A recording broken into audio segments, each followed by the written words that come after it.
When I think about time, I think about the sun. Yeah, I really do. I think about the sun moving.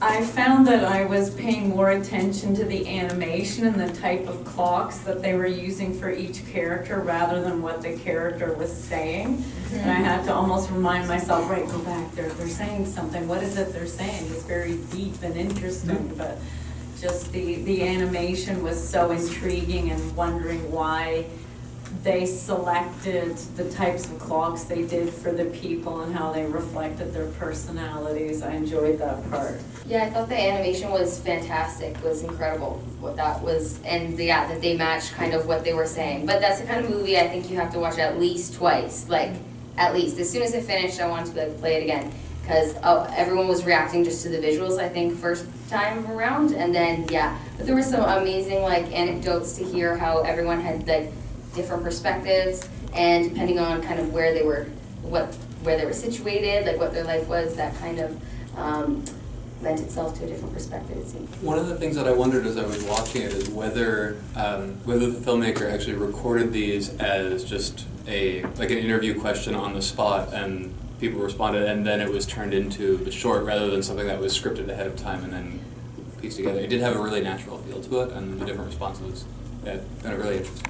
Yeah, very astute. I thought the same thing actually. I wonder if these were done kind of like yeah, like an impromptu, yeah. Mm-hmm. Dimensional stepladder, like a one-dimensional dot traveling creates a line, and a line traveling creates a shape. That is one of the great things of it, yes, that each of the clocks had a personality that fit the character. The melty Salvador Dali clock and the little child had like a Fisher-Price clock. And they were very well chosen for each person. The animation, somebody said, when I first looked at them, at first I thought I was looking at a live actor with a clock on his head. So it actually, the first couple fooled me to that level. That's how good that animation was. And as somebody was saying, yes, I was so caught up in looking at the visuals that I was looking more than listening, and I had to do the same thing as she said that.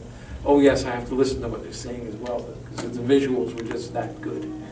The thing I would say to the filmmaker as a like, hey, I appreciated this extra detail you put in is the guy is the cuckoo clock standing behind all the family portraits. All the family portraits are cuckoo clocks, but they're all just a little different. They all look kind of the same. I thought it was brilliant, brilliant, brilliant. But time ultimately is subjective, and it is something that is personal to us as much as it affects everything around us. I thought the way that they all looked the same, almost moved like mannequins, so their figures were all identical, everything like that. And yet in the first couple of clock people, there was background of cars going through a store that was real life, that wasn't animated. So it was somewhat not distracting to keep track of the story, because there was unreal elements and the real elements in it. But by the end of it, it was like that sameness of the looking like a mannequin.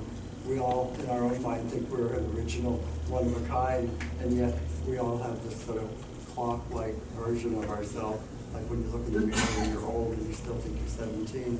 But at the very end, it was like,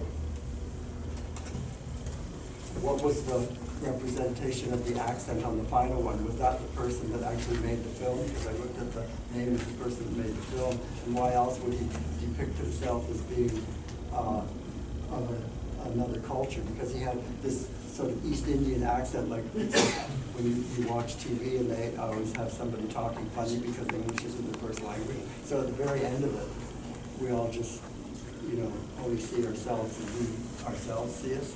We don't know how other people see us. So anyway, that's about it. Yeah, there are a couple people in that film like different accents for sure.